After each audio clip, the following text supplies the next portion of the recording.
ወረቀቱን ሰጣት። አቶ ደረጀ ጨርቁን ጥሎ አበደ። ወይዘሮ ማርታ ልቧ ለሁለት ተሰነጠቀ። በጣም ደንግጣ ወይዘሮ ማርታ አፋንፍን አድርጋ ምን እያላችሁ ነው? ይህንን የጻፈችው ሰላም ናት ማለት ነው እያለች ስትል፣ አዎ እማዬ ሰላም እዚህ ላይ ሁሉንም ነገር ነግራኛለች። እናም ገልጸዋለች። እናቴ ነበረች ብላ ስትል ወይዘሮ ማርታ በጣም ደነገጠች እና ግን እንዴት ይሄ ሊሆን ይችላል? በፍጹም ምክንያቱም ደረጀማ በእኔ ላይ ሊማግጥብኝ አይችልም ብላ አለች። እሱን እንግዲህ አላውቅም፣ ነገር ግን እዚህ ላይ የሚገልጸው ስለ ይቅርታና እንዲሁም ደረጀ አባቴ እንደሆነ እሷ ደግሞ እናቴ እንደሆነች ነው። ወይኔ ጉዴ! እንዴት ነው የሁሉ መከራና ጭንቃት የምችለው? እያለች ዳጣ በጣም አበደች። ለዳጣ እባክሽ ዳጣ ይህንን ደብዳቤ ተረጋግተሽ በጥሞና አዳምጠሽ በጥሞና እንድትረጂው እፈልጋለሁ። በስሜት ተነሳስተሽ የማይሆን ነገር እንድታደርጊ አልፈቅድልሽም ብሎ አላት። ዳጣ ቀጥታ አቶ ደረጀ ጋር ሄደችና አንተ ግን ምን አይነት አረመኔና ጨካኝ አባት ነህ ብላ አለችው። ቆይ ደግሞ ምን አደረግኩኝ ዳጣ ብለሽ ደግሞ አንቺም እንደ ኤቢ ተነሳብሽ እንደ ብሎ ሲላት፣ እስኪ ንገረኝ ይሄን ያህል ዓመት ሙሉ እናቴ ጎኔ ተቀምጣና በዛ ላይ ደግሞ የቤት ሰራተኛ ሆና ስታገለግል የነበረው ላንተ እኮ ነው። ይህንን ለምን መቼም አይጠፋህም አይደል? እኔን ለማግኘት ብላ ነው። እኔን ወንድምህ እንደጣለ አጎቴ እንደጣለኝ ነግረኸኝ ነበረ። እኔን ለማግኘት ብላ እዚህ ጣጣ ውስጥ ገባች። ታውቃለህ ልጇን ያረገዘችበት ምክንያት በጣም ትልቅ ሚስጥር ነው። ነገር ግን እሱን አሁን ልነግርሽ አልፈልግም ብላኝ ነበረ። ስለዚህ እኔን ለመተካት ነበር ማለት ነው ህፃኗ ልጅ የተረገዘችው ወይም የተረገዘው። አባዬ እስኪ ንገረኝ ይህ ህፃን ልጅ የማን ነው ብለህ ታስባለህ ብላ አለችው። እኔ ምን አውቃለሁኝ ዳጣ፣ አሁን እሳታብዡ እባክሽ፣ እኔ ጭንቅላቴን አሞኛል። በዛ ላይ ማርታ ከነገ ዛሬ ይሄንን ጉድ ሰማች ብዬ በጣም ልቤ እየተሰነጣጠቀ ነው ብሎ ሲል፣ ለምንድን ነው የማይሰነጣጠቀው አባዬ? በቃ ሁሉንም ነገር ተናገር። ምክንያቱም አንዳንድ ጊዜ ውሸቶች ተደብቀው አይቀሩም፣ እውነቱ መውጣቱ አይቀርም። ስለዚህ ውሸት ነው አባዬ። ቤትህንና ልጆችህን እንዲሁም ባለቤትህን ከማጣት ንገረትና እታለም የፈለገችውን ነገር ትወስን ብላ አለች። እውነትሽን ነው ዳጣ? አዎ እውነቴን ነው አባዬ። ምንም ቢሆን ምንም ጥሩም ይሁን መጥፎ ዞሮ እማዬ በጣም ጥሩ ሴት ናት፣ ልትረዳህ ትችላለህ። ነገር ግን ደግሞ ስለምትወድህና ስለምታፈቅርህም ላትረዳህም ትችላለች። ምክንያቱም እኔ ላይ እንደዚህ አይነት ነገር አያደርግብኝም ብላ ስለምታስብ ለመቀበል በጣም ይከብዳታል። እናም እባክህን አባዬ ተረጋጋ ብላ አለችው። እሺ እንደምንም ብዬ እረጋጋለሁ፣ ግን ደግሞ ከሰላምዬ ምንም ነገር መደበቅ አልፈልግም ብሎ ሲል፣ እኔስ መች ደበቅ አለሁ አባዬ፣ ግን ደግሞ ነገሮች እስከሚስተካከሉ ድረስ እንደምንም ብለህ ዋጥ ማድረግ አለብህ ብላ አለች። ናታንና ዳጣ እያወሩ ባሉበት ሰዓት አባዬ በጣም አዝኖና ተክዟል። ታውቃለህ ወደዚህ ቤት ባልመጣና ህይወታቸውን ባላመሰቃቅለው ብዬ ተመኘሁኝ። አባዬ ለመጀመሪያ ጊዜ እንደዚህ ሆነ። ቤቱ ሁላ ተመልከት፣ ያሳቅና ጨዋታ ሁሉ ጠፍቶ ሁሉም በየፊናው ድብዝዞ ወጥቷል። እና ናታን ይህንን ነገር ምን ትለኛለህ ብላ ስትለው፣ አንቺ ምን ታደርጊ?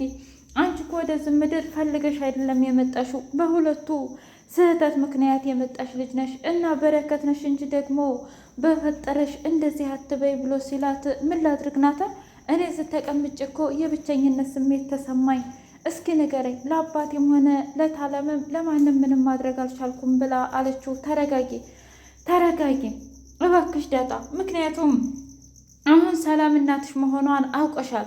ከዚህ በኋላ እንዴት እንደሚቀጥል እንዴት ምን ማድረግ እንዳለብሽ የምትረጂውና የምትገነዘቢው አንቺ ነሽ። ኤቢ እንደሆነች እናትሽ መሆኗን ስታቅ እመኚ ሁለታችሁንም በመርዝ ነው የምትገላችሁ። ምክንያቱም እዚህ ቤት ማንም ተቀናቃኝ እንዲኖርባት የማትፈልግ አረመኔና ጨካኝ ሰው ብትኖር ኤቢ ናት ብሎ አላት። የእውነትህን ነው፣ ግን ኤቢ እንደዚህ ታደርጋለች? ለምንድን ነው እንደዚህ የማታደርገው? ያምሻል እንዴ? አንቺን እኮ ከዚህ ቤት ለማስወጣት በጣም ያላደረገችው ነገር የለም። ሰላም ሰላም! ውድና የተከበራችሁ የህያ ቤቴ ቤተሰቦች እንዴት ናችሁ? ሁሉ ሰላም፣ ሁሉ መልካም። እኔ እግዚአብሔር የተመሰገነ ይሁን ሰላም ነኝ፣ ደህና ነኝ። ለዚህ ቻናል አዲስ የሆናችሁ ሰብስክራይብ እያደረጋችሁ ቤተሰብ የሆኑ ነባር ቤተሰቦች ስለምትከታተሉኝ እጅጉን አድርጌ አመሰግናለሁ። እጅግ አስተማሪውና አጓጊው ዳጣ ድራማ እንደቀጠለ ይገኛል። ማርታ ለናታንዬ እባክሽ ናታንዬ ምን እንዳለህ ደሬ ንገረኝ ብላ አለችው። አረ ምንም አላለኝም እማዬ፣ ይልቁንስ አባዬ በጣም ጠንካራ ስለሆነ ምንም የሚያሳስበው ነገር የለም እባክሽን። እኔ እኮ ምናልባት ወይ በስራ ምክንያት አለያ ደግሞ በዳጣ አባት ምክንያት ነው ብዬ ስራ ቦታ ድረስ ደውያለሁኝ፣ ግን ደግሞ በፍጹም ምንም ነገር እንደተፈጠረምና ምንም ነገር እንደሌለ ነግረውኛል። ታዲያ ምን ማድረግ ነው ያለብኝ? ያልሞከርኩትና ያልደወልኩት ስልክ የለኝም ናታንዬ። ነገር ግን በፍጹም ምንም አልሆነም ደረጀ እያሉ ነው የሚመልሱልኝ። ታውቃለህ እኔ እና እሱ እኮ ሰው ቤት እንኳ ሂደን መተን ስለ ሰው ቤት ምግብ የምናወራንን፣ ግን በአሁኑ ከባድ አደጋና ከባድ ችግር እየመጣ እንደሆነ ይታወቀኛል ናታንዬ፣ እባክህን ብላ ስትል ምን ላርግሽት አለ። አንዳንድ ጊዜ እውነቱ ሁሉ ይከብዳል። ምናልባትም አባዬም ቢሆን የሰው ልጅ ብረት ከዝገት ነውና ስለዚህ ሊሳሳት ይችላል። እናም ያን ስህተት አንገብግቦት ለእኛ መናገር ፈርቶ ሊሆን ይችላል እማዬ። እናም ተረጋጊ ብሎ ሲላት፣ እንዴ ታዲያ ምንስ ቢሆን ምንስ ሚስቱ አይደለሁኝ እንዴ? እስኪ ንገረኝ። አሁን ላይ ኤቢ፣ ውሃ፣ ዳጣ ሁሉም ተጨንቀዋል። ሁላችንም ተጨንቀናል። የቤቱ ምሰሶና ባልታኮ ደሬ ነው ብላ በጣም እዝን አደረገች።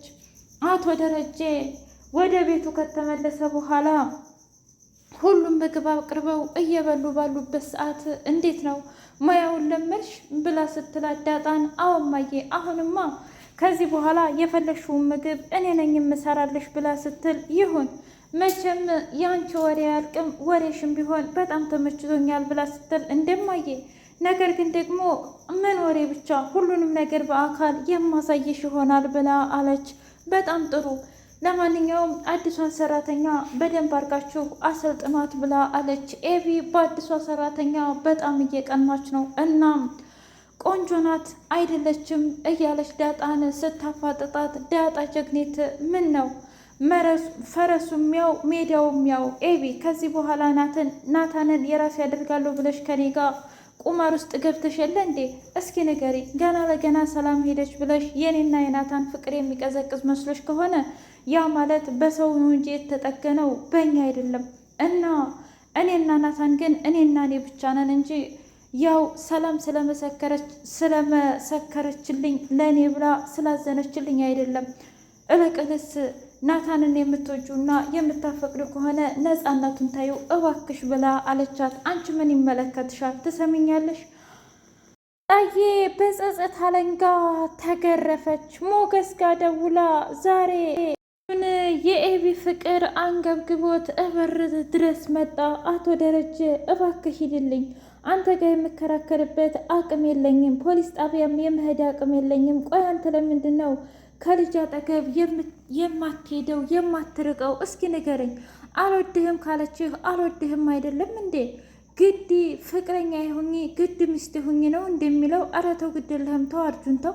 የእውነት አሁንስ በጣም ተበላሸህ። በቃ ይሄንን የህንድ ፊልም እያየህ እዛው ህንድ ሆነህ ቀረህ ማለት ነው ብሎ ሲለው፣ ምን ላድርግ እስኪ ንገረኝ። ኤቢ እኮ ስለምትፈልገው ነገር ብቻ እኔ ማፋጠጥ ነው እንጂ በፍጹም አንድ ቀን ስለ እኔ ስሜት ተረድታ እንደ ወንድም እንኳ ቀርባ ትሬት አታደርገኝም። ይልቁንስ ከሷ ይልቅ ዳጣ ለእኔ በጣም ታስብልኛለች፣ ጀስት እንደ እህትነት ብሎ ሲል ትሰማኛለህ። ዳጣና ኤቢ አንድ አይደሉም። ምክንያቱም ዳጣ በህይወቷ በጣም ብዙ ነገር ያሳለፈች ናት። ኤቢ ደግሞ እንደምታያት ቀበጥ ናት። እና አርጁን እባክህን ሂድልኝ ብሎ አለው። እሺ እሄዳለሁ፣ ነገር ግን ኤቢን ታላየሁኝ በፍጹም አልሄድም ከዚህ ከበር ብሎ ቁጭ ሲል ምጥንና ዳጣ ይቅርታ እጅ ኤቢን ቁጭ አድርጎ አናገራት። በህይወትሽ ስህተት ሰርተሽ ታውቂያለሽ ወይ ብሎ ሲላት፣ እንዳባዬ ምን አይነት ጥያቄ ነው? መቼ ስህተት ሳንሰራ እናድጋለን እንዴ? አዎ በጣም ብዙ ስህተቶች ሰርቼ አንተ ይቅር በልኸኝ ታውቃለህ።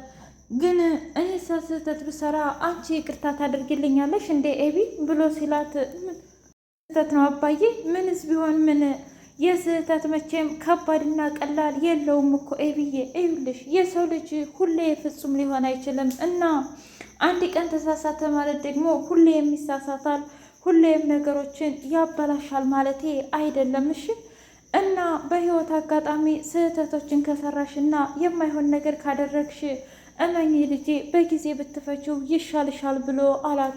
ኤቢ በጣም ግራ ተጋባችና ምንድን ነው አባዬ ልትነግረኝ የምትፈልገው ነገር ካለ ንገረኝና እኔም ልርዳህ ብላ አለችው። አይ ብቻ በሆነ አጋጣሚ ስህተት ከሰራሽ ለማስተማር ፈልጌ ነው ብሎ አላት። አታስብ አባዬ፣ ስህተትም ከሰራሁ ላንተ መጥቼ እነግርሃለሁኝ ብላ አለችው።